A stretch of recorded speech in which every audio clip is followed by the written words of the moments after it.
Hello everyone, this is Rahul Goswami, your trainer. So जैसे कि हमारा यूनिट 5 चल रहा था, यूनिट 5 में आपका 5.3 पार्ट 1 से लेकर के 4 तक हमने जो कि कंप्लीट किए थे। आपका ये पार्ट 1 2 3 4 जिसकी आपका ये बेस्ड ऑन था आपका टॉपिक। जैसे हम देख रहे थे कि हमने पढ़ा था कि बैंकिंग सेक्टर में आरटीजीएस क्या होते हैं, एनईएफटी क्या होते हैं, कैसे आप घर बैठे ऑनलाइन ट्रांजेक्शन कर सकते हैं। बैंकिंग सेक्टर के बारे में बात हुई थी। उसके साथ हमने पढ़ा था कि किस तरह से आप अपने सेटलमेंट कैसे बनाते हैं। उसके बाद मैंने बताया था कि इंश्योरेंस के बारे में, इंश्योरेंस के साथ मैंने आपको बताया था कितने टाइप के इंश्योरेंस होते हैं। उसके बाद साथ साथ मैंने आपको taxes, direct tax, indirect tax बताया था। डायरेक्ट टैक्स जो गवर्नमेंट को डायरेक्टली हम देते हैं, जिसमें कोई इंटरमीडिएट बीच में वर्क नहीं करता, that is direct tax.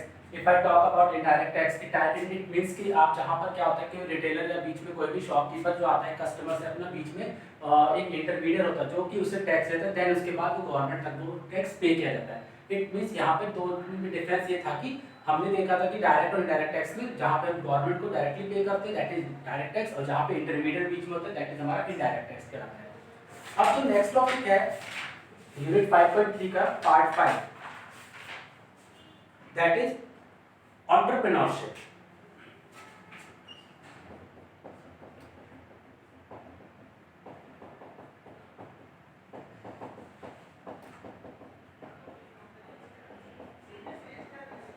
Entrepreneurship मतलब उद्यमशीलता।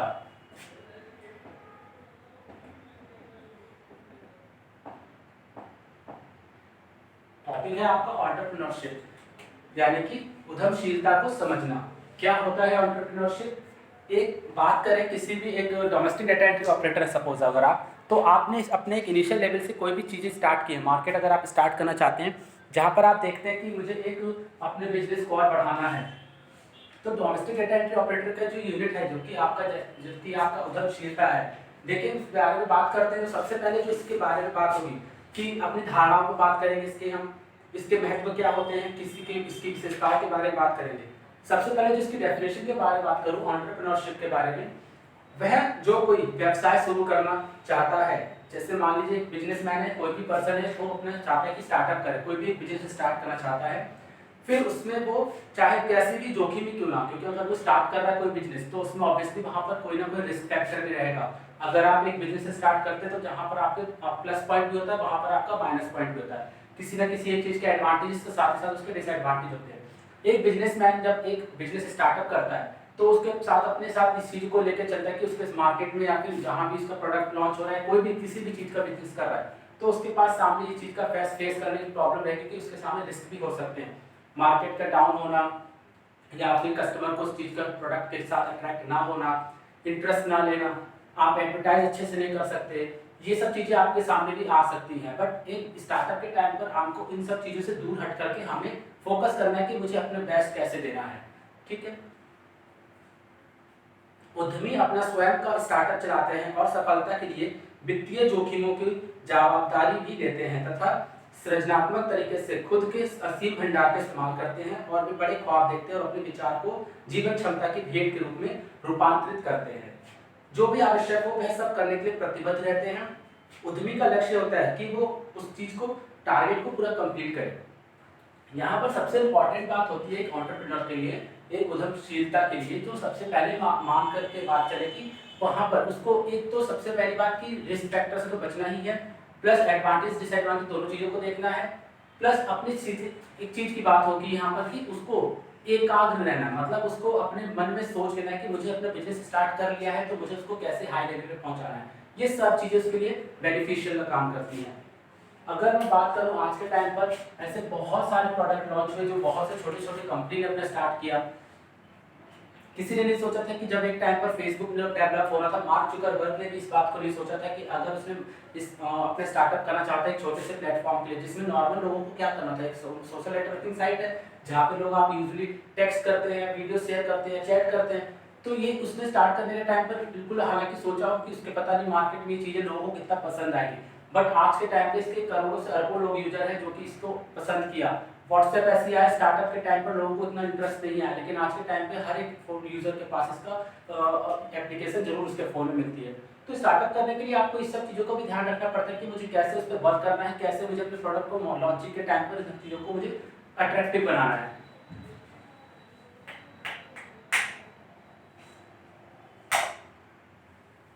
उद्यमिता का महत्व क्या होता है? निम्न कारणों से एक बिजनेसमैन या स्टार्टअप करने वाला जो पर्सन होता है उसके पास किस चीज की होती है? इसके फलस्वरूप नए संगठन का बिजनेस स्टार्ट करना,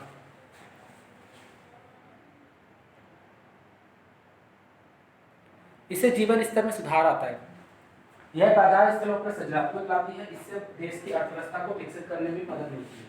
इंपॉर्टेंस की अगर बात करूं उसके,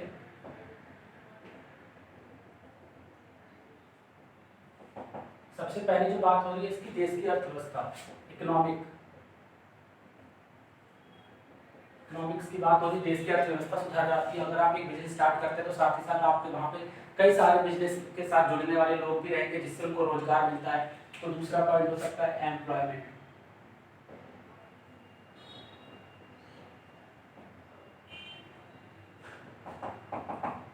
इकोनॉमिक्स यानी देश की अर्थव्यवस्था भी सुधरती है, साथ ही साथ आप अगर एक स्टार्टअप करते हैं तो उसके साथ ही साथ आपको बिजनेस स्टार्ट करने के लिए लोगों की जरूरत पड़ती है। अगर लोगों की जरूरत पड़ी तो लोग आपसे अट्रैक्ट करेंगे, साथ ही साथ आपको जब बिजनेस में प्रॉफिट होगा तो उनकी अर्थव्यवस्था के साथ साथ उनकी जो रोजगार लोगों को मिलेगा उससे देश का भी अपनी विकास होगा, एक तरह से डेवलपमेंट होगा।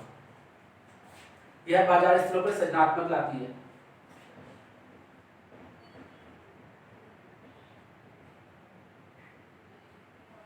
इससे आप मार्केटिंग भी करते हैं जहाँ पे लोगों को बाजार में जाकर के आप बताते हैं कि किस तरह से आपका प्रोडक्ट लॉन्च हुआ, एडवर्टाइजमेंट अच्छा किया है तो लोगों को इसके बारे में सभी नॉलेज भी मिलती है। नेक्स्ट जो है दैट इज उद्यमियों की विशेषताएं। सभी सफल उद्यमियों में कुछ विशेषताएं साझा रही होती हैं। वे सभी कुछ इस प्रकार होते हैं, जैसे मैं यहाँ पे कुछ पॉइंट है, एक अगर एंटरप्रेन्योरशिप होते हैं उनके सामने अगर कुछ इंपॉर्टेंट पॉइंट की बात करूं कि एक पर्सन के अंदर जो इससे बिजनेस स्टार्ट किया है अपना, उसके अंदर क्या क्या क्वालिटीज होती हैं।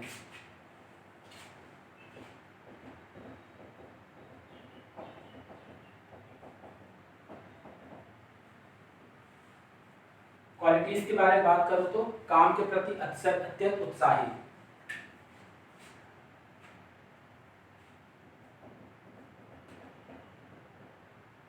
First point that is excitement या एक्साइटेड।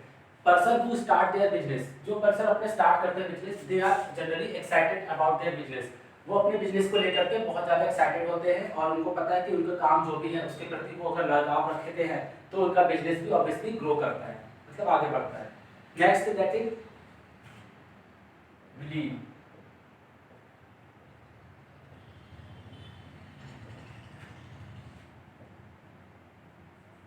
Believe in yourself. अगर आप बात करें, अगर आपने बिजनेस स्टार्ट किया तो जहाँ पे आपको पता है कि जहाँ पे रिस्क है, लेकिन आपने अपने आप पर विश्वास रखा है कि मुझे चाहे कितनी भी कठिनाइयाँ क्यों ना है, मुझे किसी भी तरीके से अपने बिजनेस को लॉस नहीं होने देना है, मुझे अपने बिजनेस को आगे बढ़ाना है, तो अपने आप में विश्वास रखिए, आप अपनी चीज़ों को आगे भी ग्रो करा सकते हैं। Inspire.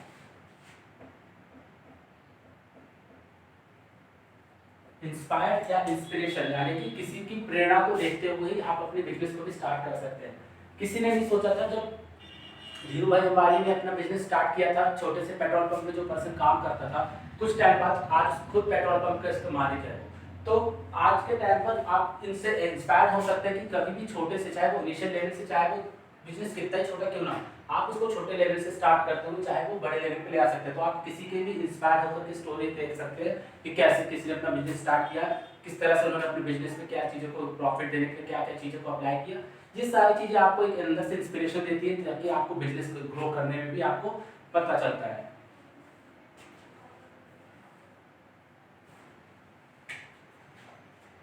Next that is determined.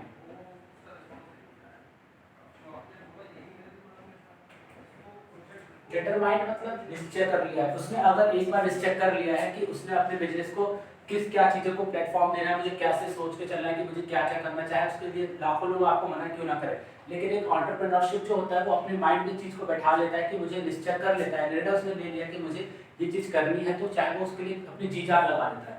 तो ये सब चीज़ें एक एंटरप्रेन्योर की क्वालिटीज़ होती है, जैसे कि आप अपने बिजनेस को कोई भी चाहे स्टार्ट कर, चाहे छोटा सा बिजनेस क्यों ना स्टार्ट कर, लेकिन उसके लिए आप एक्साइटेड हो कि आपको अपने काम के प्रति भी कितना उत्साह दिखाना है। अपने आप में विश्वास रखें, स्वयं का विश्वास सबसे इम्पोर्टेंट माना जाता है। आपको पता है चाहे लाखों लोग आपको मना करते हैं, खुद पे विश्वास रखें, चाहे रास्ते में आपके सामने क्यों ना कोई प्रॉब्लम है। इंस्पायर, किसी की आप स्टोरी देख लीजिए, चाहे कोई भी पर्सन हो जिसने अपना बिजनेस स्टार्ट किया तो उससे आप इंस्पायर होकर के अपने बिजनेस को भी ग्रो कर सकते हैं। डिटरमाइन, एक बार अपने आप को निर्णय कर लिया कि मुझे इस चीज को करना है तो आप उसके लिए चाहे तो अपने जी जान लगा सकते हैं। कुछ यहाँ पर उद्यमियों में यह प्रवृत्ति भी होती है कि कुछ उनकी क्वालिटीज ऐसी भी होती है जोखिम सहन करने की अधिक क्षमता होती है। एक जो बात करें एंटरप्रेन्योरशिप की, सबसे पहली बात कि उसके अंदर रिस्क यानी कि कोई भी जोखिम है उसको सहन करने की, कितना वो टॉलरेट करना है, उसको इस चीज के भी कैपेबल होना चाहिए, उसको भी योग्य होना चाहिए। क्योंकि आप बिजनेस स्टार्ट करते हैं तो जहाँ पे आपको लॉस है तो आप उसको सहन करने की भी आपके अंदर क्षमता होनी चाहिए। प्रत्येक की विस्तृत योजना बनाते हैं, हर एक चीज का जब आप बिजनेस स्टार्ट करते हैं तो कहाँ पे क्या चीजें हैं, कैसे उसको स्टैब्लिश, कैसे उसको स्थापित करना है, हर एक चीज का अपने अंदर एक प्लान बनाते हुए चलिए, उसकी योजनाओं को तहत चलते चलिए। अपनी राशि का प्रबंध बुद्धिमत्ता से करें, जो भी बिजनेस में आप पैसा लगा रहे हैं उसका कैसे कहाँ पे यूज करना है उसको एक अपने दिमाग के साथ चलिए कि मुझे कितना इन्वेस्ट करना है, मुझे कहाँ पर प्रॉफिट होगा तो मुझे कितना पैसा अपने इन्वेस्ट करें। तो याद रखें कि जितना ही पैसा हो पूरा पैसा ना लगाएं, कुछ सोच करके चले कि पहले स्टार्ट करें हम छोटे से लेवल से, जिसका बाद में रिजल्ट आउटपुट अच्छा मिलता है उसके बाद आप उसको इम्प्लीमेंट कर सकते हैं। अपने ग्राहकों को अपनी प्राथमिकता बनाते हैं, अपने जैसे मान लीजिए आज के टाइम पर ऑनलाइन साइट्स बहुत है, जैसे मान लीजिए फ्लिपकार्ट है, फ्लिपकार्ट ने स्टार्टिंग में इतना कुछ नहीं डेवलप किया था क्योंकि उन्होंने नहीं सोचा था कि उनका बिजनेस इतना लेवल पर जाएगा, बड़े लेवल पर। लेकिन आज के टाइम पर हर एक कंट्री में जहाँ पर आप देख सकते हैं कि इसके इंडिया से लेकर के बाहर तक भी बिजनेस चलते हैं, तो उन्होंने भी स्टार्टिंग में नहीं सोचा था कि मेरा बिजनेस इतना ग्रो करे, लेकिन आज जो बिजनेस इतना उनका चल चुका है तो वो अपने कस्टमर्स को इतना इंटरेस्ट बनाते हैं लोग, ताकि उसके प्रोडक्ट को भी खरीदते हैं, और क्योंकि उन्होंने अपनी सर्विसेज ऐसी दी है और प्रोडक्ट इतना मार्केट में अच्छा उतारा है। जैसे भी कोई भी प्रोडक्ट आप लगाते हैं तो आपके लिए कितना अच्छा है, आपके लिए कितना आपको इंटरेस्टिंग है आपके लिए, तो ये सारा का सारा आपको एक एंटरप्रेन्योर की नजर में देख सकते हैं। जरूरत होने पर विशेषज्ञ से सलाह लेते हैं। एक एंटरप्रेन्योर अगर वो बिजनेस स्टार्ट करता है तो जरूरी नहीं कि उसके अंदर इस चीज के बारे में खुद सोचे कि मैं सारा बिजनेस खुद संभालूंगा। जरूरी है कि आप किसी एक एक्सपर्ट के एडवाइस लें, एक्सपर्ट आपको क्या एडवाइस देता है उनका बीच में सलाह लेने से भी, एडवाइस लेने से भी आपको बिजनेस ग्रो करने में प्रॉब्लम नहीं आती है। तो आप कोशिश करें कि अपने बिजनेस को अगर ग्रो करना चाह रहे हैं, हाई लेवल पर ले जाना चाहते हैं, तो किसी एक एक्सपर्ट की एडवाइस लें, सलाह लेना चाहिए।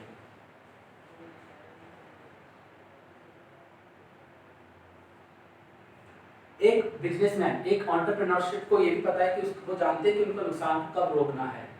अगर बिजनेस स्टार्ट करते हैं, बीच में सपोज कभी भी कोई प्रॉब्लम आ रही है जिससे आपका बिजनेस रुक गया है, तो आपको उस बिजनेस के प्रोसेस में यही नहीं कि आप बाहर हो गए तो आपको लॉस हो गया तो आपने अपना बिजनेस बंद कर दिया।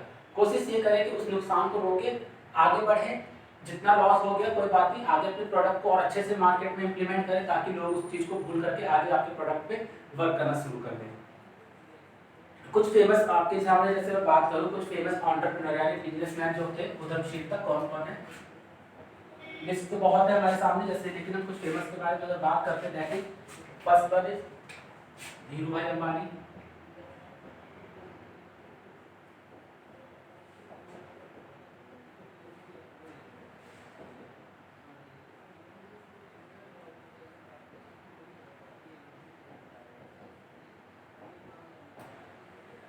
Next Bill Gates,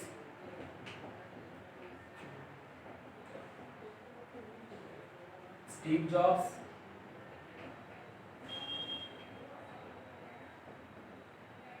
mark Zuckerberg,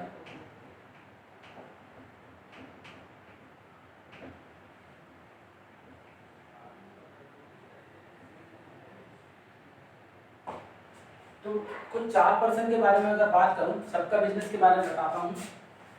सबसे पहले जो है हमारे सामने धीरूभाई अंबानी, जिनको हम बोलते हैं जब इन्होंने अपना स्टार्ट किया था बिजनेस,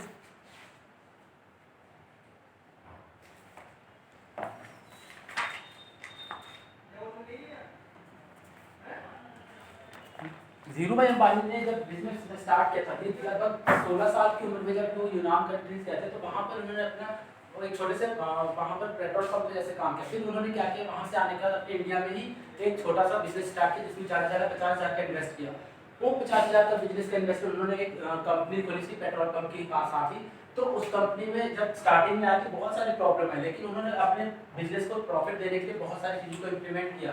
आज उनके नाम से कितने रिलायंस के आपको देख सकते हैं प्रोडक्ट मिलते हैं आपको, रिलायंस का कितने सारी चीज़ें उन्होंने डेवलप कर लिया। तो ये सारा का सारा एक यूए वाली की डेवलपमेंट की ही चीज़ थी। बिल गेट्स के बारे में बात करें, आज जो अपने घर में आप लोग यूज करते हैं personal computer system, laptop, PC जो भी यूज कर रहे हैं, आप उनके प्रोडक्ट को देख लीजिए। माइक्रोसॉफ्ट, जो कि माइक्रोसॉफ्ट के डेवलपर हैं, स्टार्टिंग में जब इन्होंने बिजनेस स्टार्ट किया था माइक्रोसॉफ्ट प्रोडक्ट एक सॉफ्टवेयर था, तो इन्होंने सोचा कि हमें पता नहीं था कि ये लॉन्च करने का इतना फेमस हो जाएगा, बट आज इनको पर सेकंड के हिसाब से पैसे कमाने को मिलते हैं, क्योंकि जब भी कोई पर्सन एक माइक्रोसॉफ्ट का प्रोडक्ट को लॉन्च करता है तो वो सारा का सारा प्रोडक्ट उनका जो लॉन्च होता है वो बिल गेट्स के ही अमाउंट के अकॉर्डिंग जुड़ता है। स्टीव जॉब्स, एप्पल फोन, आज के समय में आईफोन यूजर्स बहुत हो गए, जिसकी कंट्री हर एक कंट्रीज में आपको यूजर मिल जाएंगे। तो स्टीव जॉब्स ने भी कभी नहीं सोचा था कि उनका बिजनेस इतना बड़े लेवल पर वर्क करेगा। मार्क जुकरबर्ग एक सोशल नेटवर्किंग साइट की स्टार्ट की थी जो 2003 या 4 के आसपास के अराउंड की बात करें, फेसबुक की। आज उन्होंने फेसबुक के साथ साथ उन्होंने व्हाट्सएप पे भी अपना पूरी पकड़ मजबूत बनाने उसके शेयर को खरीद लिया पूरी तरह से। तो आप देख सकते हैं कि किसी भी एक छोटे से प्लेटफॉर्म से उन्होंने स्टार्ट किया, जिनका हालांकि स्टार्टिंग में सब चीज़ों में बहुत सी प्रॉब्लम आती है एंटरप्रेन्योर के लिए। तो इन सब चीज़ों से निकलने के बाद ही आप किसी भी एक बड़े लेवल का उद्यमशील बन सकते हैं।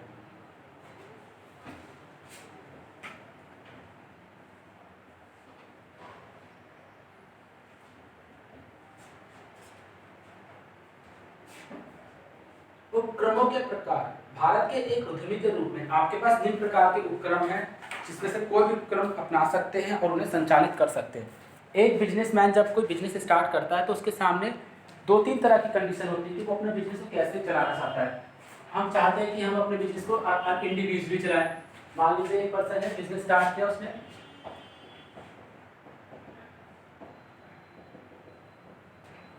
डिवाइड कर दी कैटेगरीज में हमने इसको।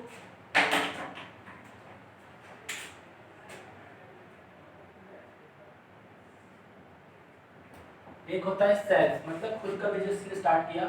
एक होता है पार्टनरशिप पे,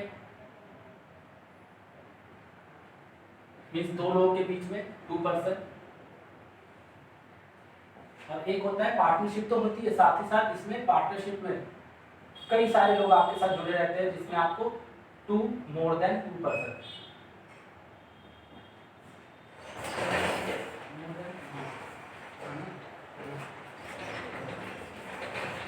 मोर देन 2 पर्सन।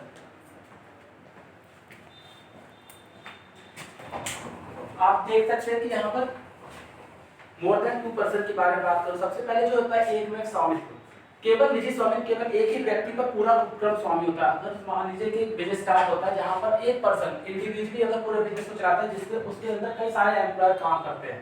एक सपोज एक कंपनी स्टार्ट कर रहे, मान लीजिए बिल गेट्स ने कंपनी जब स्टार्ट की थी, बिल गेट्स ने अपनी कंपनी स्टार्ट करके आया कि वो खुद के मालिक थे।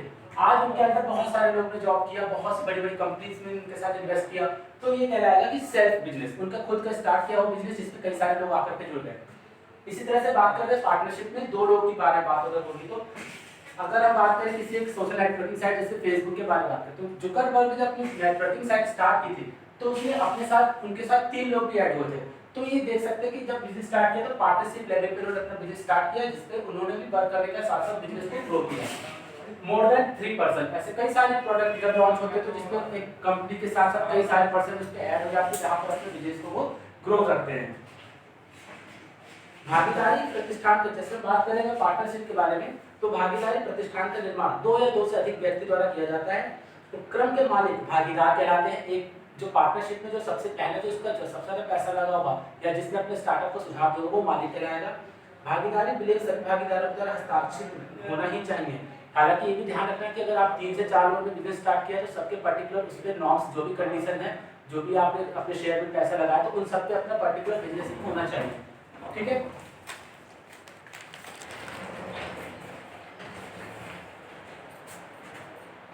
इसके साथ जो बात करेंगे नेक्स्ट है पार्टनरशिप, जिसमें बहुत सारे लोग आते हैं।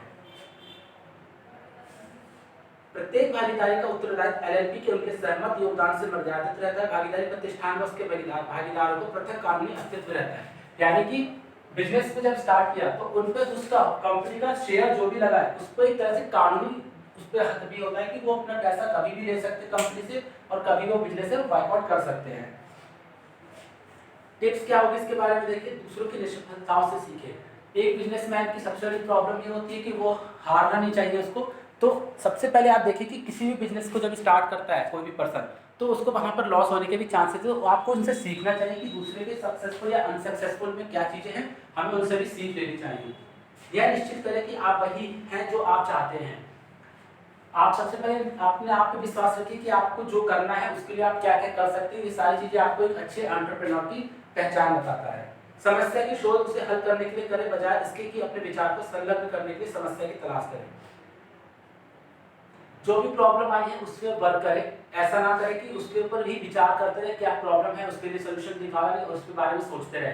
कोशिश ये करें कि उसके प्रॉब्लम के साथ सोल्यूशन क्या है उस पर वर्क करें, ना कि आपकी प्रॉब्लम जो है इस पर वर्क करने से बजाय आप उस पर इस दिन भर सोच रहे कि मैं इस प्रॉब्लम अगर फंस चुका हूँ तो मैं बाहर नहीं आ सकता। तो इसलिए आपको यहाँ पे ध्यान रखने की चीज़ होती है कि आपको अगर ग्रो करना है अपने बिजनेस को, तो सबसे पहले इंपॉर्टेंट बात है कि अपनी प्रॉब्लम के साथ साथ उसके सोल्यूशन पे वर्क करें। नेतृत्व व सामूहिक कार्य। नेतृत्व का अर्थ होता है कि अगर बात करें एक पर्सन की बात करें, अगर मान लीजिए कोई बिजनेसमैन है जिसमें जो उनका जो उनका मैनेजर होता है, उनका क्या होता है सबसे पहली बात तो अपने जो बिजनेस को ग्रो करने के साथ साथ वो कैसे उसको नेतृत्व कर रहा है, कैसे अपने टीम को लीडर है, वो टीम लीडर अगर है तो कैसे टीम के सभी एम्प्लॉयर को कैसे वो संभाल रहे हैं, कैसे उनको आगे बढ़ावा दे रहे हैं कि कैसे अपने बिजनेस को हमें ग्रो करना है। तो नेतृत्व का अर्थ होता है कि दूसरों के समक्ष उनके अनुसरण के लिए उदाहरण प्रस्तुत करना। उत्तम उदाहरण स्थापित करने का यह अर्थ नहीं है कि किसी को वह काम करने के लिए कहना जो आप स्वयं करना नहीं चाहेंगे। नेतृत्व में यह मालूम करते हैं किसी दल या कंपनी के रूप में जीतने हेतु क्या काम करना चाहिए। अगर मैं बात करूं सपोज एक पर्सन जिसने अपना बिजनेस स्टार्ट किया, तो एज अ टीम लीडर आपको ये देखना पड़ता है यहाँ पर कि मुझे अगर जो भी मेरे को इंस्ट्रक्शन मिले हैं तो मुझे उन सबको फॉलो करना है, उन सबको मुझे कैसे फॉलो करना है, मुझे कैसे लोगों को बताना है कि टीम के अंदर जो मेरे काम कर रहे हैं उनको मुझे कैसे टाइम टू टाइम अपडेट करना है कि मुझे अपने बिजनेस को ग्रो करने के लिए मुझे क्या करना है। तो ऐसा नहीं, team leader as a team leader अगर आप एक वर्क कर रहे हैं तो आप अपने एम्प्लॉयर की बात समझिए, उनकी भी एक्सपर्ट या फिर ऐसा उनकी भी एडवाइस वहां पर ले सकते हैं जो कि आपके लिए कामगर हो सकती है। नेतृत्व के वे गुण जिनकी सभी उद्यमियों की जरूरत होती है। कुछ ऐसे पर्टिकुलर जो प्रॉपर्टीज हैं एक उनके लिए क्या क्या हर एक एंटरप्रेन्योर की जरूरत होती है, जैसे कि बात करते हैं तथात्मकता। इसका अर्थ होता है कि मुद्दों को हल करने व जोखिम करने के लिए वह सभी रुकावटों व चुनौतियों की रोशनी पर प्रकाश डालें। कोई भी अगर प्रॉब्लम आ रही है सपोज आपके सामने, तो सबसे पहले आपको इस चीज के बारे में सोचना है कि मुझे उसकी जो भी प्रॉब्लम है उसके ऊपर मैं कैसे वर्क करूं, कैसे उसके ऊपर मैं फोकस करूं कि ताकि उससे मैं निकल सकूं बाहर। तो इससे लिए आपको उस पर वर्क करने के लिए दिन भर सोचना पड़ेगा। अपमान, इसका अर्थ है गलतियों को अक्सर व जल्दी स्वीकार कर लेना, आपके कार्य के तुरंत जवाबदारी लेना होता है। गलतियों को वश में की जाने चुनौतियों के रूप में देखा जाना नहीं चाहिए, अपेक्षा लगने के अवसरों के रूप में। अपमान मतलब यहाँ पर ऐसे रिलेट करेगा, मान लीजिए बिजनेस कर रहे हैं, अगर कभी आपसे कोई गलती होती है तो उसको एक्सेप्ट करें। अपने अगर टीम लीडर आप साथ में काम कर रहे हैं तो अगर आपके एम्प्लॉय में किसी से भी गलती होगी तो उसके अपमान को आप आप देख सकते हैं कि अगर उसने कोई गलती की तो वो एक्सेप्ट करना चाहिए उसको, और हमें उसकी चीज़ों को भी भूल करके आगे बढ़ना चाहिए। लचीलापन, किसी अच्छे नेता के लिए बहुत नाजुक होता है कि बहुत लचीला रहे, परिवर्तन को तुरंत स्वीकार करे। आपको अपने आप को हर एक सिचुएशन में ढालना चाहिए। अगर आपके साथ बिजनेस में दोनों चीज चल रही है, प्रॉफिट एंड लॉस, तो आपको इन दोनों चीजों के साथ साथ आपको सजग रहना पड़ेगा। प्रामाणिकता, इसका अर्थ होता है कि अपनी शक्तियों व कमजोरियों दोनों को ही प्रदर्शित करे। इसका अर्थ है कि मानवीय होना व दूसरों को प्रदर्शित करना अपना एक मानव अधिकार है। जागरूकता, इसका अर्थ है कि आपको अन्य के कैसे देखते हैं इसके लिए आप एक वक्त लेना। इसका मतलब है कि आपको समझना होना चाहिए कि आपकी मौजूदगी के साथ आपके आसपास लोग किस तरह से प्रभावित होते हैं। मान लीजिए आपने एक बिजनेस स्टार्ट किया, हालांकि उस समय पे आपने नहीं सोचा कि मेरा बिजनेस कितना ग्रो करेगा, लेकिन आपने अगर वो बिजनेस ग्रो कर लिया तो आपके आसपास के जो लोग होंगे वो भी आपको एक तरह से आपको साथ जागरूक रहेंगे कि अगर इसने स्टार्ट किया आपसे वो इंस्पायर्ड हो सकते हैं, मे बी आपके साथ वो टच में आएंगे और आपके साथ वो उस बिजनेस में जुड़ने की कोशिश करेंगे। प्रभावी नेतृत्व के बारे में एक टीम लीडर के बारे में बात करूं तो उसके साथ क्या क्या प्रॉफिट हमें मिल सकते हैं। दल के सदस्यों से निष्ठा व प्रतिबद्धता प्राप्त होती है। दल को उस काम के लिए प्रोत्साहित करना जिस कंपनी के उद्देश्य को लक्ष्य प्राप्त करना होता है। दल के सदस्यों में साहस निर्मित करना या फिर उनके अंदर विश्वास जगाना। दल के सभी सदस्यों में आपसी समझ, एक दूसरे से अपनी समझ कैसी है वो सब चीजों पर भी ध्यान रखना चाहिए। बदलाव की आवश्यकता के प्रति दल के सदस्य को राजी करना जब स्थिति स्वीकार्य ना हो।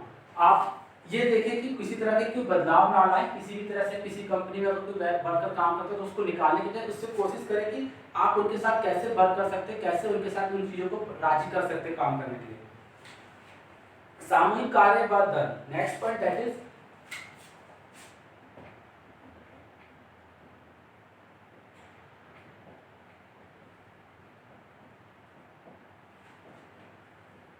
सामूहिक कार्य व दल। हम इसका ही समझते हैं। सामूहिक कार्य तब होते हैं जब कोई साझा लक्ष्य के लिए कार्यस्थल पर लोग अपने व्यक्तिगत कौशल व संयुक्त कर देते हैं, व्यक्तियों से प्रभावी दल बनते हैं और इससे साझा लक्ष्य को प्राप्त करने के साथ काम करते हैं। महान दल वही होता है जो अंतिम परिणाम के लिए स्वयं को जवाबदेह मानता है।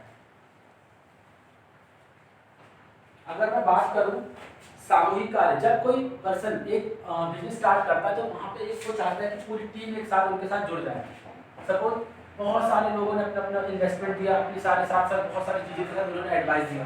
तो जब एक साथ बहुत सारे लोग ग्रुप में जुड़ने के बाद आपको एक बिजनेस का स्टार्टअप के लिए एडवाइस देते हैं, अपना इन्वेस्ट देते हैं, तो ये सब चीजें क्या आती हैं, एक यूनिट यानी कि एक दल। उद्यमी सफलता के लिए सामूहिक कार्य का महत्व। जोखिम में सफलता के लिए किसी उद्यमी नेता के लिए प्रभावी दल बनाना एक नाजुक काम होता है। उद्यमी को निश्चित करना चाहिए कि वह दल निर्मित कर रहा है तो उसमें कुछ संकटकालीन गुण, विशेषण व विशेषताएं भी हो सकती है। जैसे कि पहला पॉइंट बात करूं तो उद्देश्य हेतु एकता। उद्देश्य हेतु एकता मतलब जो भी आपने सोच लिया, जहाँ से आपने बिजनेस स्टार्ट किया, जहाँ से भी आप लेवल लेकर के चल रहे हैं, तो उसके लिए आपके सामने क्या होता है कि आपके अंदर यूनिटी होनी चाहिए। एक दल के सभी सदस्य को स्पष्ट समझ कि दल के सभी उद्देश्य के साथ साथ उनके अंदर यूनिटी होनी चाहिए। साथ कार्य करने की योग्यता, प्रत्येक सदस्य को यह महसूस होना चाहिए कि वो नियमित प्रतिक्रिया व नया विचार उपलब्ध कराने के लिए है। मतलब अगर बात करें, ऐसा नहीं है कि अगर आप एम्प्लॉय के एज एम्प्लॉय 10 लोग जुड़े हुए हैं तो सबने अपना अपना अलग अलग काम बांट के कोशिश ये करें, अगर कोई प्रॉब्लम किसी सिचुएशन में आती है तो हमें एक साथ जुड़ होकर के काम करना चाहिए। यही एक अच्छे यूनिट की पहचान होती है। दूरदर्शी सदस्य, दल में यह योग्यता होनी चाहिए कि वे समस्या को पहले से जान ले और ये संभावित समस्याएं वास्तविक समस्या में तब्दील हो। उसे याद रखिए कि बिजनेस स्टार्ट करते टाइम आपको दूर की भी सोचनी चाहिए कि मुझे अगर इस बिजनेस को स्टार्ट कर तो आज से आने वाले 6 महीने या 8 महीने या 1 साल बाद उसकी क्या कंडीशन रहेगी। तो आपको दूर का भी सोच के चलना चाहिए कि उस समय पे मुझे कैसी चीज़ों को इम्प्लीमेंट करना है। अगर इसके बारे साथ ही साथ अगर हम बात करें इसके टिप्स, अगर मैं आपको बेसिक टिप्स बताऊं तो अपने मूल विचार से बहुत अधिक जुड़े हुए नहीं रहें, उसे विकसित व परिवर्तित होने दें। अगर आपने बिजनेस स्टार्ट किया तो साथ ही साथ उसकी सिचुएशन को भी समझें और साथ ही साथ उसको ग्रो कराने की कोशिश करें। अपनी कमजोरियों के प्रति जागरूक रहें और ऐसा दल बनाएं जिसमें कम्युनिटी पूरक बन जाए। अगर आप किसी भी सिचुएशन में हैं तो आप अपनी यूनिट को ऐसे बनाएं कि वो आपको सिचुएशन से निकालने का पूरी तरह से कोशिश करें और अपने दल से सम्मान प्राप्त करें। साथ ही साथ ये भी ध्यान रखें कि आपने जो यूनिट बनाई है, एक टीम लीडर का काम होता है कि उसकी जो भी यूनिट अंदर काम करती है तो वो भी उसकी रिस्पेक्ट करे। इससे क्या होता है कि अगर वो आपकी रिस्पेक्ट करेंगे तो आपको पता है कि वो मेरे काम के लिए कितना वो सजग हैं।